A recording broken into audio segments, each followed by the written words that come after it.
Well hello guys, तो how are you all. तो आज मैं नेटफ्लिक्स पे रिलीज़ हुए हसीन दिलरुबा मूवी के पूरी स्टोरी को एक्सप्लेन करूँगा। तो मूवी स्टार्ट होती है ज्वालापुर से, जहाँ हमें नदी में तैरता हुआ कोई दिखाई देता है। और नेक्स्ट सीन में हम देखते हैं तापसी को, जो मूवी में रानी का कैरेक्टर प्ले कर रही हैं। रानी कुत्तों को मीट खिला रही होती है, तभी उसके पीछे घर में ब्लास्ट होता है। रानी भाग के वहाँ जाती है और उसे एक कटा हुआ हाथ दिखाई देता है, जिस पे रानी नाम का टैटू बना हुआ है।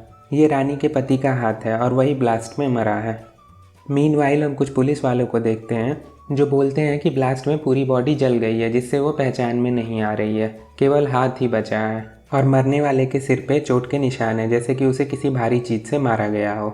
जिस पे पुलिस इंस्पेक्टर किशोर बोलता है कि ये कोई एक्सीडेंट नहीं बल्कि एक मर्डर है, और मर्डर की प्राइम सस्पेक्ट बनती है रानी। फिर हम 6 महीने पहले का फ्लैशबैक सीन देखते हैं। रीशु शादी के लिए लड़की देखने जाता है और वहीं वो रानी से मिलता है। रानी रीशु को पसंद आ जाती है, लेकिन रीशु की मॉम को रानी नहीं पसंद रहती है। फिर भी उन दोनों की शादी हो जाती है। फिर हम प्रेजेंट टाइम में इन्वेस्टिगेशन का सीन देखते हैं, जहाँ किशोर रानी से पूछता है कि उसने अपने पति को क्यों मारा। रानी कहती है कि उसने रीशु को नहीं मारा है। फिर किशोर रानी से कहता है कि उसके और उसके पति के बीच में कैसे संबंध थे, जिस पे रानी जवाब देती है कि कुछ अच्छे और कुछ बुरे। फिर हमें फ्लैशबैक का सीन दिखाई देता है। रीशु और रानी शादी करके ज्वालापुर वापस आते हैं। रानी एक मॉडर्न लड़की रहती है और रीशु एक सिंपल टाइप का लड़का, जिसके वजह से उनके बीच थोड़ी प्रॉब्लम रहती है। लेकिन रीशु रानी से बहुत ज़्यादा प्यार करता है। रीशु का दोस्त अफजल रीशु को सिखाता है कि भाभी को थोड़ा कंट्रोल में रखो और उसे घर के काम में बिजी रखो, इससे तुम्हारे बीच में क्लोजनेस बढ़ेगी। और रानी के घर वाले भी उसको यही सिखाते हैं, जिसके बाद वो दोनों एक दूसरे के क्लोज आने की कोशिश करते हैं। लेकिन उसी बीच एक दिन रीशु रानी को किसी से फ़ोन पे बात करता हुआ सुन लेता है। रानी रीशु से बहुत ज़्यादा डिसअपॉइंटेड रहती है, क्योंकि रानी को एक मॉडर्न और हैपनिंग लड़का चाहिए था और रीशु उसके बिल्कुल अपोजिट है। जिसके बाद दोनों के बीच में दूरियां बढ़ने लगती हैं। और तभी एंट्री होती है नील की, जो रानी के ड्रीम बॉय जैसा ही है। नील रीशु के मौसी का लड़का है और कुछ दिन के लिए उनके घर रहने आया है। रानी और नील के बीच अट्रैक्शन स्टार्ट हो जाता है। रानी नील को इम्प्रेस करने के लिए खाना भी बनाती है, जो वो पहले नहीं करती थी। रीशु को लगता है कि रानी ये सब उसको इम्प्रेस करने के लिए कर रही है, लेकिन ये सब वो नील के लिए कर रही थी।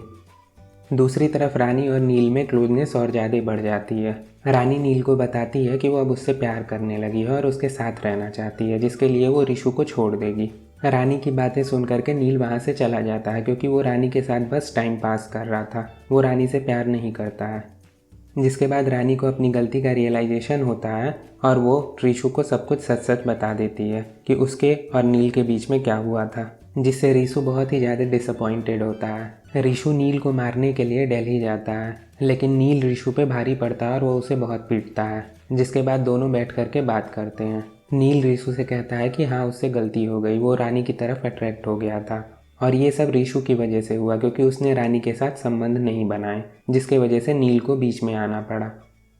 रीशु वापस ज्वालापुर आता है। वहाँ रानी उससे पूछती है कि कहाँ गए थे, जिस पे रीशु कहता है कि वो नील से पिटने गया था। रीशु रानी से पूछता है कि तुमने उसे इतना प्यार किया, उसने नहीं किया, कैसे।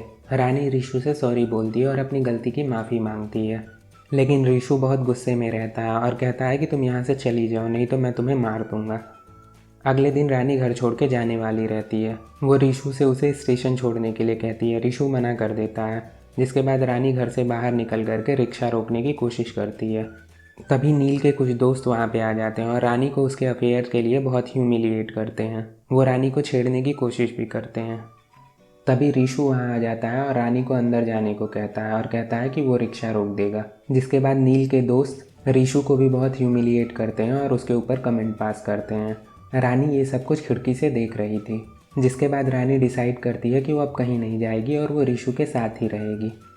फिर हमें प्रेजेंट टाइम में पुलिस इन्वेस्टिगेशन का सीन दिखाई देता है। रानी पुलिस को बताती है कि उसके घर रुकने के बाद रीशु उससे बहुत गुस्सा रहता है और उसे कई बार चोट पहुंचाने की कोशिश करता है, उसे सीढ़ियों से भी गिरा देता है। जिस पे किशोर रानी से पूछता है कि जब तुम्हारा पति तुम्हारी जान के पीछे पड़ा हुआ था तो तुम घर छोड़ के क्यों नहीं गई या पुलिस को क्यों नहीं इन्फॉर्म किया। जिस पे रानी पुलिस इंस्पेक्टर किशोर से पूछती है कि आपने दिनेश पंडित की बुक पढ़ी है, उसमें लिखा है कि सच्चे प्यार से ही नफरत पैदा होती है और गलती मैंने की है तो सजा भी मुझको ही भुगतनी पड़ेगी। पंडित जी अपनी किताब में लिखते हैं कि अमर प्रेम वही है जिस पे हल्के हल्के खून के छींटे हों, नहीं तो उस पर किसी की नज़र लग जाएगी। फिर हमें एक और फ्लैशबैक सीन दिखाई देता है। रीशु अफजल के साथ ड्रिंक कर रहा होता है, तभी वहाँ पे रानी आ जाती है। रानी को देख करके रीशु अफजल से बोलता है कि मेरी वाइफ मेरे मौसेरे भाई से प्यार करती है और मैं एक मजाक बन के रह गया। अफजल वहाँ से चला जाता है। रानी छत की रेलिंग पे खड़ी होकर के रीशु से बोलती है कि मारना चाहते हो ना मुझे, ढकेल दो यहाँ से, मैं मर जाती हूँ और कहानी ख़त्म हो जाती है। रीशु रानी की तरफ बढ़ता है लेकिन उसे नहीं ढकेलता है और कहता है कि यहाँ से चली जाओ नहीं तो मैं तुम्हें मार दूंगा। जिस पे रानी कहती है कि अगर तुम्हें मारना होता तो तुम पहले ही मार देते, और फिर रीशु से माफ़ी मांगती है। कहती है या तो माफ़ कर दो या तो मार दो। जिसके बाद रीशु रानी को बोलता है कि तुम मेरे प्यार के लायक नहीं हो। रानी कहती है हाँ मैं जानती हूँ मैं लायक नहीं हूँ, लेकिन तुम्हारे दिल के किसी भी कोने में अगर थोड़ा सा भी प्यार बचा है तो मैं उससे भी काम चला लूँगी। जिसके बाद धीरे धीरे रीशु और रानी के बीच में चीज़ें नॉर्मल होने लगती हैं। रीशु रानी के साथ मूवी देखने जाता है। वो पार्किंग में रहते हैं, तभी उनकी कार से एक बाइक वाला लड़ता है। बाइक वाला नील ही रहता है। नील को देख करके रानी गुस्से में कार से बाहर निकलती है और नील की बाइक का साइड ग्लास तोड़ देती है। नील रीशु से बोलता है कि भैया बाइक पे पीछे की सीट खाली है, भाभी से पूछो बैठेगी। जिसके बाद रीशु को बहुत ज़्यादा गुस्सा आ जाता है और वो कार से नील की बाइक का पीछा करता है और उसे ठोकने की कोशिश करता है, लेकिन नील किसी तरह बच निकलता है। फिर हमें प्रेजेंट का पुलिस इन्वेस्टिगेशन का सीन दिखाई देता है। पुलिस इंस्पेक्टर किशोर बोलता है कि ब्लास्ट वाले दिन नील 2:30 बजे घर के अंदर गया और उसके 15 मिनट बाद रीशु घर के अंदर गया, और कुछ ही टाइम बाद रानी घर से बाहर आई और एक छोटी बच्ची मुन्नी को बोला कि भैया को बोल दो कि गेट बंद कर ले, वो जा रही है। लेकिन जब उस छोटी बच्ची ने पुलिस को बयान दिया तो उसने कहा कि गेट तो नील ने बंद किया था, रीशु ने नहीं। जिसके बाद पुलिस इंस्पेक्टर उस रिक्शे वाले को बुलाता है जिसके साथ रानी शॉपिंग पे गई थी। रिक्शे वाला पुलिस इंस्पेक्टर को बताता है कि 3:15 से 4:15 वो रानी के साथ ही था। रिक्शे वाला बोलता है कि मैं मैडम को मटन की शॉप पे ले गया, मैडम तो वहाँ मज़े में टहल रही थी और वहाँ से काम निपटा करके मैडम मेरे ही साथ घर वापस आई।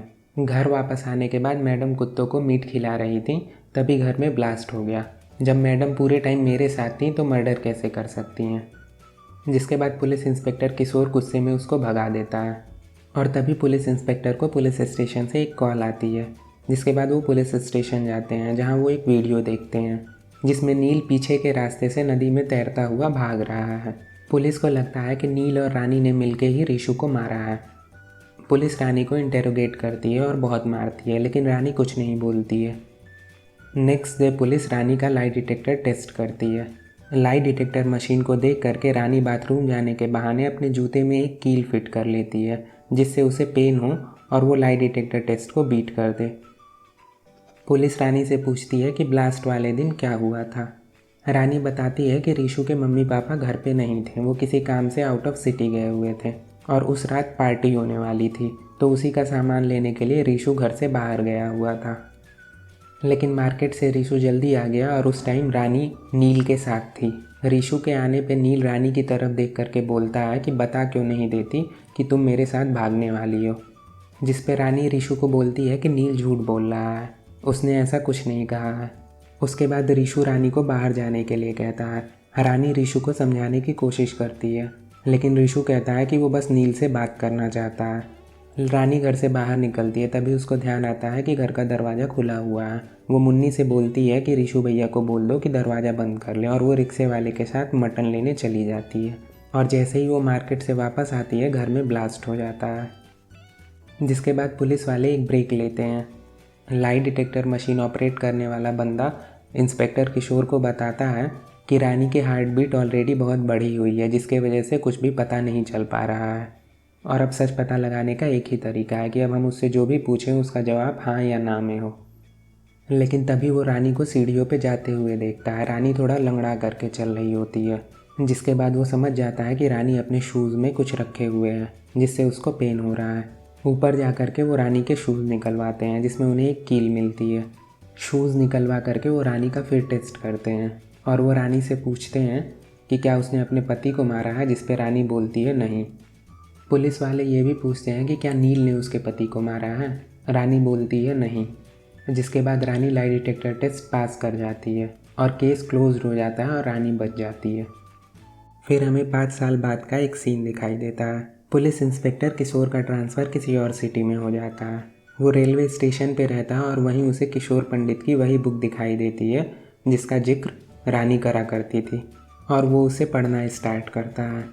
और तब हम फिर वही सीन देखते हैं। रिशु मार्केट से वापस आता है। नील और रानी को वो साथ में देखता है, जिसके बाद नील बोलता है कि वो साथ में भागने वाले हैं। रानी रिशु से बोलती है कि नील झूठ बोल रहा है, वो यहाँ ये कह के आया है कि उसे कुछ ज़रूरी बात करनी है, इसीलिए वो घर में आया है। और वो नील को घर से निकल जाने के लिए कहती है। जिसके बाद नील रानी से बोलता है कि तुम मुझे याद तो ज़रूर करती होगी। रानी बोलती है, हाँ याद करती हूँ कि तुम कितने बड़े भगोड़े हो और तुम्हारे साथ रहना मेरी कितनी बड़ी गलती थी। जिससे नील चिढ़ जाता है और मोबाइल में अपना और रानी का एक वीडियो दिखाता है और कहता है कि अब उस वीडियो को वो सबको शेयर करेगा। जिसके बाद रिशु नील पे भड़क जाता है और उन दोनों के बीच फाइट स्टार्ट हो जाती है। नील रिशु का गला दबा के उसे मारने ही वाला रहता है, तभी रानी डीप फ्रीज़र में रखे हुए मीट के बड़े से टुकड़े से नील के सर पे मारती है, जिससे नील मर जाता है क्योंकि डीप फ्रीज़र में रखने की वजह से वो मीट का टुकड़ा बहुत ही ज़्यादा हार्ड हो गया था। रानी पुलिस को कॉल करने के लिए कहती है, लेकिन रिशु उसको मना कर देता है। वो कहता है कि ये बस एक एक्सीडेंट है और मैं तुमसे दूर नहीं रह सकता हूँ। रिशु बोलता है कि हर क्राइम को छुपाने का एक रास्ता ज़रूर होता है, और ये चीज़ उसने पंडित जी की किताब कसौली का कहर में ही पढ़ी है, और वो उस बुक के तरीके का ही इस्तेमाल करते हैं अपने आप को बचाने के लिए।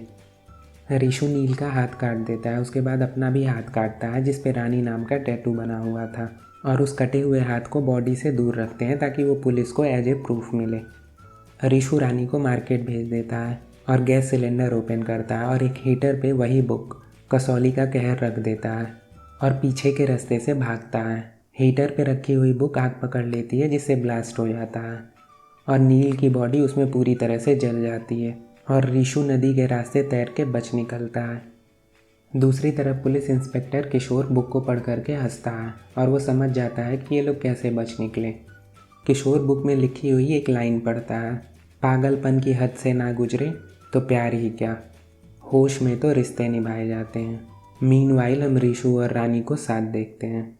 The end. तो if you like this video please like and subscribe my channel. Thank you.